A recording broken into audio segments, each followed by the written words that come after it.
Ashamaa harka fuuni hordoftoota fi daawwattoota chaanaalii kana like, share, subscribe gochuu hin dagatinaa. Chaanaaliin kun oduuwwan haaraa akkasumas tuutoriyaaliidhaan garagaraa kan isinii qabatee dhufaa jiru akkasumas dhufee jiru fi chaanaalii kana like, share, subscribe gochuun keessan nuuf akka lafee dugdaatti nu tajaajila. Tumsi keessan nuuf hedduu nu barbaachisa waan ta'eef chaanaalii kana subscribe gochuun dagatinaa. Har'a oduu haaraa qabadhee dhufee jira. Oduu wajjin turtii gaarii. Naannoo Agamsaa fi Gobaan Gadiitti irra deddeebiidhaan saamichi qabeenyaa fi ajjeechaan irra deddeebiidhaan akka raawwatamaa jiru beeksifamee jira. Naannoo Oromiyaa godina Horroo Guduruu Wallaggaatti namoonni ajjeefamuun himame. Jiraattonni naannichaa akka jedhanitti kana duras naannoo isaaniitti keessumattuu fulbaana 2013 irraa kaasee gochi suukkanneessaan akka godhamu akkasumas akka godhamaa jiru himameera. Poolisoonni naannichaas akka jedhanitti ajjeechaan akkanaa akka jiru amananii jiru.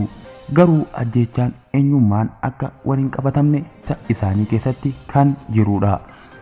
Oduun naannicha irraa dhufeen fulbaana 2013 irraa jalqabee haga ammaatti namoonni 5 ajjeefamuun himameera. Naannoo Agamsaa fi Gobaan Gadiitti irra deddeebiidhaan saamichi qabeenyaa fi ajjeechaan irra deddeebiidhaan akka uumamaa jiru beeksifame.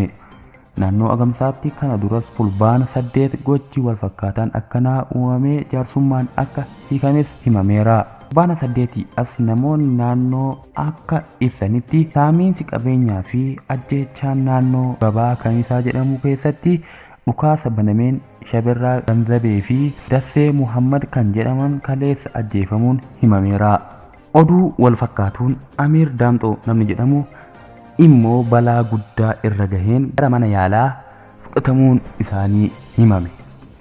Oduu biraatiin naannoo Tigraayitti jeneraalonni mootummaa federaalaa gara naannoo Tigraay akka hin seennee fi kana duras achi turanis akka hin baane ajaja dabarsuun himameera.